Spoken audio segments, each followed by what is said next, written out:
Austin's having a ride-hailing election on May 7th, and people are confused. We want to clarify it for you in 3 easy steps. Number 1, you're choosing between 2 separate ordinances. First, you have the Austin City Council ordinance passed in December, which requires fingerprinting for Uber and Lyft drivers.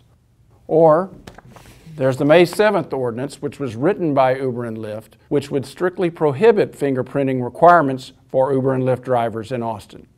But unfortunately, it's not as simple as choosing between the Uber-Lyft ordinance or the city ordinance, which brings us to number 2. The ballot language is tricky. When you get your ballot, you're going to see 60 words which ask you a question. Let's go through it, shall we?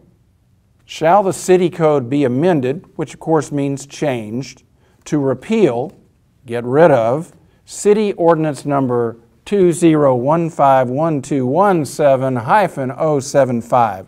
Now that's the Austin City Ordinance, the one that requires fingerprinting of drivers. Then it goes on to say, relating to transportation network companies. That's the fancy name for Uber and Lyft and any other companies that might try to use apps to book rides. Going on and replace it with an ordinance, meaning the Uber and Lyft ordinance, that would do several things. Repeal and prohibit required fingerprinting for drivers.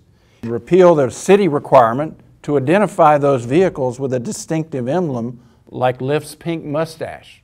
It would repeal the city prohibition against loading and unloading passengers in a travel lane, and it would require other regulations of transportation network companies of Uber and Lyft. In other words, voting for Proposition 1 would replace the city ordinance with the Uber and Lyft ordinance.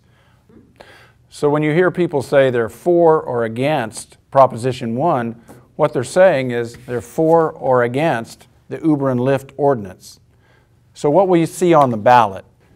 There are 2 boxes. One says for the ordinance, the other says against the ordinance.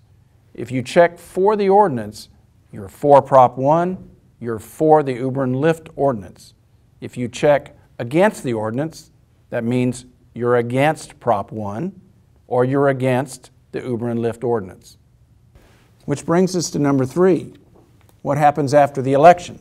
Well, if Proposition 1 passes, the Uber and Lyft ordinance would go into effect and the City of Austin ordinance would be defunct. That means there would be no fingerprint requirement of drivers.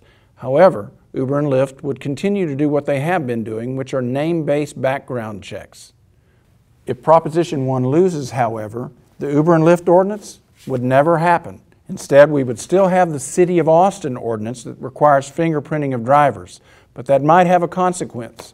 Uber and Lyft officials have said if Proposition 1 loses and fingerprinting is required, that they will shut down their apps and leave Austin.